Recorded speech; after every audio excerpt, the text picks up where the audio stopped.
दोस्तों, आज हम एक नया अध्याय शुरू करने जा रहे हैं। इस अध्याय का नाम है मानव नेत्र तथा रंग बिरंगी संसार। आज हम इसका पहला भाग करेंगे। तो चलिए देखते हैं कि इस भाग में हम क्या जानने वाले हैं। तो इस भाग में हम जानेंगे मानव नेत्र के बारे में और साथ में ही हम जानेंगे दृष्टि दोष को।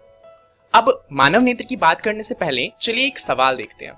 अब आपने जो इससे पहले वाला अध्याय था प्रकाश, परावर्तन और अपवर्तन, वहां पर एक बात जानी थी कि किसी भी चीज पर जब रोशनी पड़ती है या प्रकाश पड़ता है तो उसका परावर्तन होता है और इसी कारण हम उसे देख पाते हैं, क्योंकि परावर्तित किरण जो होती है वो हमारी आंखों तक आती है। अब सवाल ये है कि जो हमारे नेत्र होते हैं वो इतने खास क्यों होते हैं?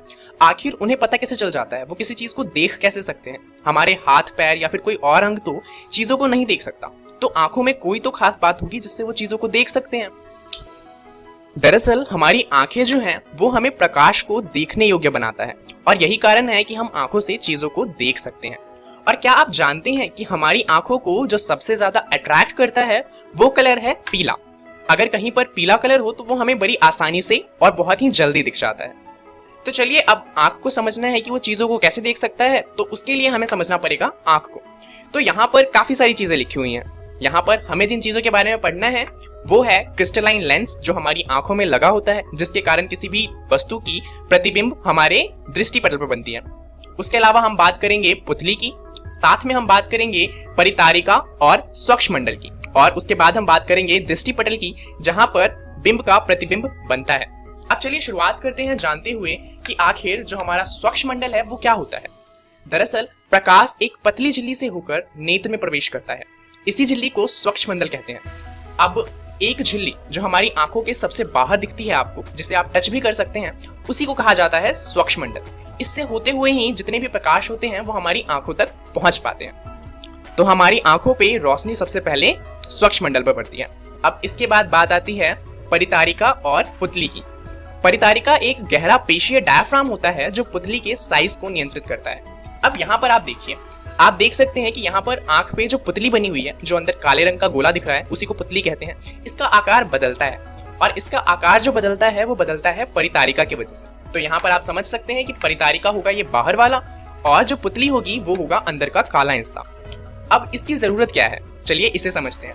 कई बार क्या होता है कि हम किसी ऐसे कमरे में होते हैं जहां पर बहुत ज्यादा रोशनी होती है, तो बहुत अधिक रोशनी की वजह से हम किसी चीज को अच्छे से नहीं देख सकते। तो इसलिए उस टाइम पे जो हमारी परितारिका होती है वो पुतली का आकार कम कर देती है। अब क्योंकि पुतली, ऐसा समझ लीजिए कि आंखों में एक होल होता है जिससे जो रोशनी है वो अंदर आ सके। अगर उस होल को छोटा कर दिया जाएगा तो आंखों में कम रोशनी जाएगी और उससे अगर किसी जगह पर बहुत ही ज्यादा रोशनी है तो भी हम चीजों को आसानी से देख सकते हैं। वहीं पर मान लीजिए कि कोई कमरा बहुत ही ज्यादा अंधेरे में होगा, तो वहां पर क्या होगा कि परितारिका का आकार बड़ा हो जाएगा, तो उससे पुतली का आकार भी बड़ा हो जाएगा और क्या होगा कि ज्यादा से ज्यादा रोशनी हमारी आंखों तक पहुंच पाएगी और हम चीजों को अच्छे से देख पाएंगे। अब मान लीजिए आप एक कमरे में बैठे हुए हैं और अचानक से लाइट चली जाती है, तो क्या होगा, आपको सारी चीजें काली काली दिखेंगी, है ना, आपको कुछ भी दिखाई नहीं देगा। परंतु फिर क्या होगा कि थोड़ी देर बाद, 1 मिनट या 1.5 मिनट बाद आपको चीजें थोड़ी थोड़ी दिखाई देने लगेंगी। अब ऐसा क्यों होता है? दरअसल जब घर में रोशनी थी तो हमारी पुतली का आकार छोटा था। अब अचानक से जब लाइट चली गई तो पुतली का आकार तो अभी भी छोटा है और उसमें कम रोशनी आ रही है, इसलिए हमें कुछ दिखाई नहीं देता। परंतु थोड़े समय बाद परितारिका के कारण पुतली का आकार बड़ा हो जाता है, तो हमें चीजें दिखाई देने लग जाती हैं। अब यहाँ पर आपको एक चीज समझ आई होगी कि जो परितारिका से पुतली का आकार बदलता है उसमें थोड़ा सा समय लगता है और यही कारण है कि हमें अचानक से ही चीजें दिखाई नहीं देती, उसके लिए हमें थोड़ा समय चाहिए होता है। अब चलिए एक सवाल देखते हैं जो बड़ा मजेदार है। आप पायलट को तो जानते ही होंगे, ये पहले के जमाने में लूटपाट किया करते थे और ये शिप पे रहा करते थे। अब ये जानने वाली बात नहीं है, बात ये है कि जितने भी पायलट होते थे वो ज्यादातर अपनी आंखों पर एक आई पैच लगाते थे। जैसा कि आप यहाँ पर देख सकते हैं, एक काले रंग का पर्दा उनकी एक आंख पे लगा होता था। तो क्या आप जानते हैं कि इसका कारण क्या था? दरअसल बचपन में मुझे लगता था कि जो ये पायलट होते हैं वो अपने आप को डरावना दिखाने के लिए ऐसा करते हैं, परंतु इसका कारण बहुत ही अनोखा है। अब इसे समझने के लिए हमें समझना पड़ेगा कि एक पायलट की जो शिप यानी कि जो नाव होती है वो किस तरीके की होती है। दरअसल जो नाव होती है उस पे ऊपर की तरफ तो बहुत रोशनी होती है, क्योंकि सूरज की वजह से बहुत ज्यादा रोशनी मिलती है। परंतु जब हम अंदर जाते हैं तो नाव के अंदर बहुत कम रोशनी होती है। इसका कारण ये है कि पहले के ज़माने में बिजली तो होती नहीं थी और हम बड़ी आग नहीं जला सकते क्योंकि जो हमारी शिप होती थी वो लकड़ी की बनी होती थी। अगर हम कोई बड़ी आग जलाएंगे तो उसे संभालना मुश्किल हो सकता है और ऐसा हो सकता था कि शिप में आग लग जाए। तो इसीलिए वहां पर बहुत ही कम रोशनी हुआ करती थी, मोमबत्तियां वगैरह जलाई जाती थी।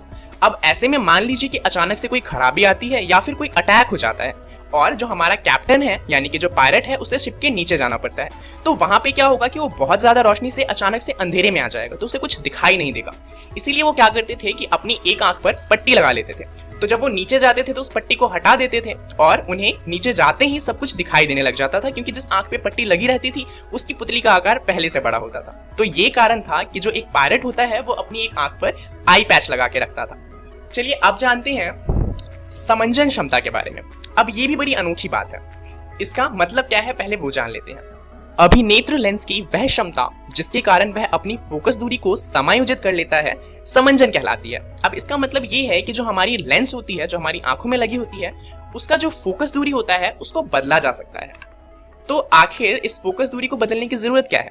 हम जानते हैं, हमने इससे पहले वाले अध्याय में भी पढ़ा था कि जो लेंस होता है वो क्या करता है, एक बिंब का प्रतिबिंब बनाता है। अगर हम बिंब की दूरी को बदलें तो प्रतिबिंब की दूरी भी बदलती रहती है। परंतु अगर हम आंख की बात करें तो यहाँ पर क्या है, हो सकता है कि कोई चीज बहुत पास में हो तो उसका प्रतिबिंब हमें बनाना है दृष्टिपटल पे, परंतु अगर कोई बिंब बहुत दूर रखा हुआ है तो उसका प्रतिबिंब भी हमें बनाना है दृष्टिपटल पे। अब यहाँ पर बिंब की दूरी को तो नहीं बदला जा सकता, और अगर बिंब की दूरी बदलती है तो जो दृष्टिपटल है हर बार उस पे इमेज नहीं बनेगी। तो यहाँ पर जो हमारा लेंस है उसकी फोकस दूरी को बदलना पड़ेगा, जिससे पास की बिंब हो या दूर की बिंब हो, दोनों का ही जो प्रतिबिंब बने वो दृष्टिपटल पे बने। और यही कारण है कि जो हमारी अभिनेत्री लेंस होती है उसमें यह क्षमता होती है कि वो अपनी फोकस दूरी को बदल सके। चलिए अब जानते हैं कि ऐसा होता कैसे है। अगर मान लीजिए कोई चीज पास में रखी है तो जो हमारी पक्षमाभी पेशियां होती हैं ये हमारी जो लेंस है उससे जुड़ी हुई होती हैं। ये क्या करती हैं, ये सिकुड़ जाती हैं। तो इनके सिकुड़ने से क्या होता है, जो हमारा लेंस होता है वो मोटा हो जाता है और उसकी फोकस दूरी घट जाती है। अब आप जानते हैं कि एक लेंस को बहुत ज्यादा मोटा तो नहीं किया जा सकता और इसीलिए हम सबसे पास में रखी हुई वस्तु जो है वो 25 सेंटीमीटर तक ही देख सकते हैं। अगर 25 सेंटीमीटर से ज्यादा चीज कोई पास में लाई जाए तो हमें एक तो वो दिखाई नहीं देगी, धुंधली सी दिखेगी और हमारी आंखों में दर्द भी होगा। उसके बाद बात करते हैं कि दूर की चीजों को कैसे देखते हैं। तो अगर कोई वस्तु दूर में रखी हुई है तो हमारी पक्षमाभी पेशियां जो हमारी लेंस से जुड़ी होती हैं वो क्या करेंगी, वो शिथिल हो जाएंगी और उससे क्या होगा, जो हमारा लेंस होगा वो पतला हो जाएगा। अब पतले होने पर उसकी फोकस दूरी बढ़ जाएगी और उसकी फोकस दूरी बढ़ने से जो हमारा प्रतिबिंब है वो वापस से हमारे दृष्टिपटल पे बन जाएगा। अब दूर देखने की कोई भी लिमिट नहीं है, हम अनंत तक देख सकते हैं। उदाहरण के लिए जो तारे हैं वो हमसे बिलियन लाइट ईयर्स दूर हैं, परंतु हम फिर भी उन्हें बड़ी आसानी से देख सकते हैं। वो छोटे दिखाई देते हैं क्योंकि वो दूर हैं, परंतु दिखाई दे जाते हैं।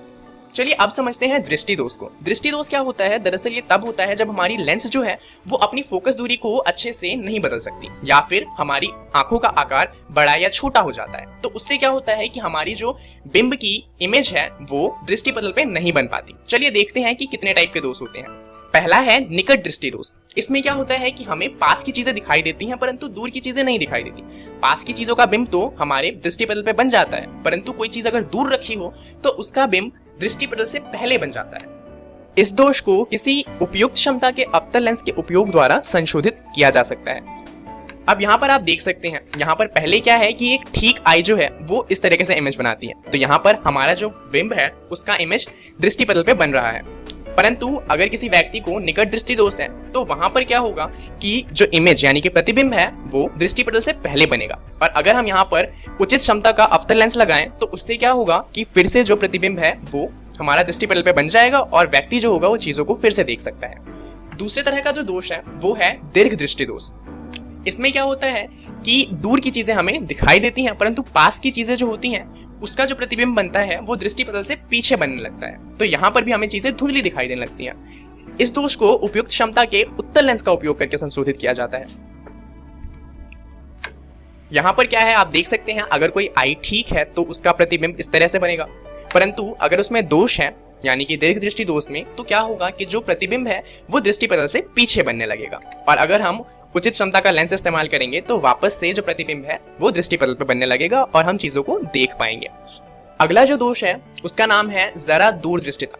ये कुछ भी नहीं है, इसमें जो पहले के दोनों दोष थे वो दोनों ही होते हैं।